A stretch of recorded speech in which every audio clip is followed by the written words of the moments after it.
తెలుసు బీజేపీ అంటే కమలం పువ్వు అని.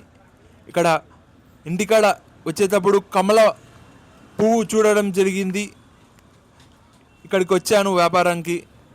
ఎందుకు మా అమ్మ ముగ్గు కమలం పువ్వు వేసింది అని నా మైండ్లో వచ్చింది ఆలోచన. ఎందుకంటే నేను కూడా పాలిటిక్స్లోకి వెళ్ళబోతున్నాను కాబట్టి తెలుసు మీకు ఎంతో మంచి చేయాలని. చదువు మరియు హాస్పిటల్లో ఫెసిలిటీస్, రోడ్లు, ఇవి చాలా ఇంకా టెక్నాలజీ పరంగా నేను చాలా చేయాలనుకుంటున్నాను. ప్రత్యేకంగా ఇప్పుడు చెప్పాల్సిన అవసరం లేదు. ఇది వదిలిపెడితే ఇక్కడ కమలం పువ్వు అమ్మ ఎందుకు వేసావు అని అడగడం జరిగింది మా అమ్మకు ఫోన్ చేసి. నాకు ఈ అలవాటు ఉంటుంది, ఏదైనా మైండ్లో ఆలోచన వచ్చే అడిగేస్తాను నేను ఇలాంటివి. ముఖ్యంగా ఇంట్లో వాళ్ళైతే ఈ డౌట్లు అనేటివి క్లియర్ చేసుకుంటాను. ఇలా అడిగాను, అమ్మ ఎందుకు కమలం పువ్వు వేసావమ్మా అని.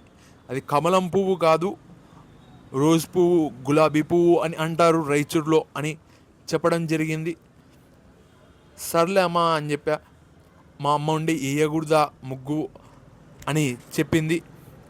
లేదు వెయ్యమ్మా, ఊరికేనే అడిగాను నేను, ఎందుకంటే పాలిటిక్స్లోకి వెళ్తున్నాను ఇలా, అందుకే అడిగానమ్మా. ఇలా ఎందుకు అని అది కొద్దిగా కథ చెప్పింది మా అమ్మ. వెంకటేశ్వర స్వామికి గుండెల్లో ఉంటుంది లక్ష్మీ దేవత అని చెప్పింది మా అమ్మ.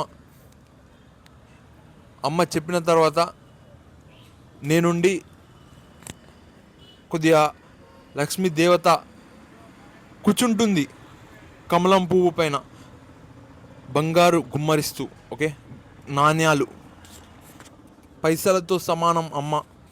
కొద్దిగా పైసలు రావాలి అన్నట్ట, ఓకే, గిరాకీ బాగా కావాలి బిజినెస్ అని అలా మొక్కడం జరిగింది. ఇప్పుడు చూసే వీడియోస్ కూడా ఎక్కువ మంది చూశారనుకోండి, వైరల్ అయ్యిందనుకోండి వీడియో, చాలా వరకు అమౌంట్ వస్తుంది.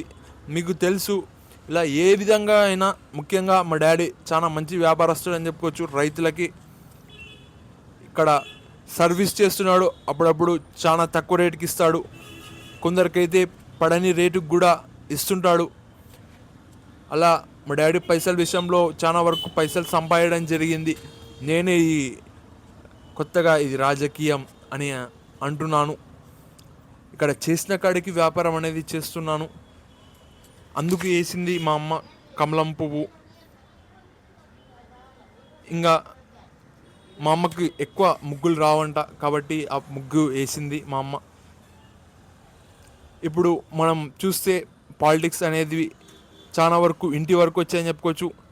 ఏదైనా పింక్ కలర్ కనపడితే గులాబీ పార్టీయా, ఏదైనా ఆరెంజ్ కలర్ కనపడితే నువ్వు బీజేపీయా. ఇంకా అస్తం తెలుసు, ఇలా చూపిస్తారు. ఇలా ప్రతి దాంట్లో పాలిటిక్స్ అనేది వచ్చిందని చెప్పుకోవచ్చు. ఇక్కడ మామూలు మనిషి కూడా ఏ పాలిటిక్స్ చేయకుండా కూడా పాలిటిక్స్తో సమానంగా చూస్తారు. ఏదైనా ఇంట్లో ఏదైనా తెచ్చుకోవాలన్నా, ఏదైనా చేయాలన్నా ఏదో ఒక రాజకీయం అంటూ చేస్తారు అని చెప్పుకోవచ్చు.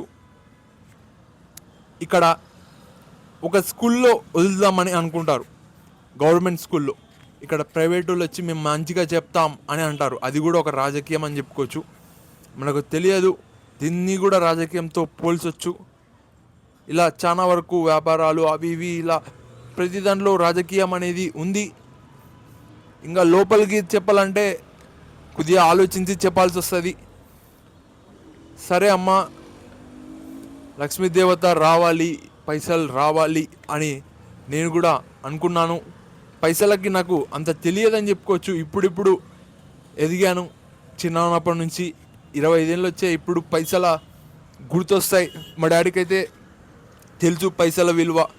చాలా వరకు బిజినెస్ కూడా బాగా నడుస్తుంది, ఇంకా నడవాలి. నేను చేసిన వేస్ట్ కానీ లాగా ఉన్నాను కాబట్టి ఇక్కడ మా డాడీకి ఇబ్బంది. అదే నేను ఇంకా మంచిగా ఇది వ్యాపారం మరియు వీడియోస్ అనేటివి చాలా మంది చూస్తే బిజినెస్ ఎక్కువ అయితే, నాకు కూడా వచ్చేసి గార్డెన్ పైప్స్, రింగ్ పైప్స్, రైతులకు సంబంధించిన బాక్సులు, ఇవి దొరుకుతాయి. ఇంకా చేసిన కాడికి గిరాకీ చేస్తాను. ముఖ్యంగా మా డాడీ బాగా గిరాకీ చేస్తాడు.